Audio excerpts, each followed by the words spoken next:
Ақтамберді жырау. Ақтамберді Сарыұлы жыраулық поэзияның көрнекті өкілдерінің бірі. Ол 1675 жылы дүниеге келген.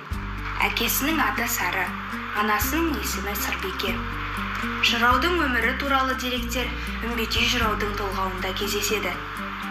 Үмбетей Ақтамбердіні жоңғарларға қарсы күрескен батырлардың қатарында атайды.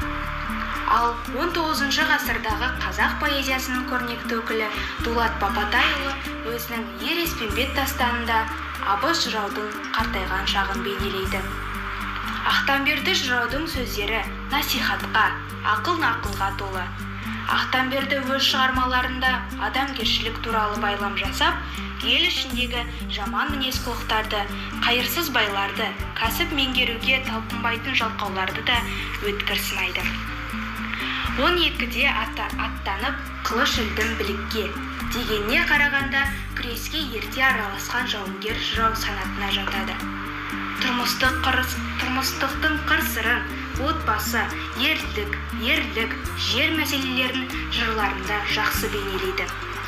Ақтамберді 1742 жылы орта жүз ру басшыларының Орынборда ант беру жиналысына өкіл болды.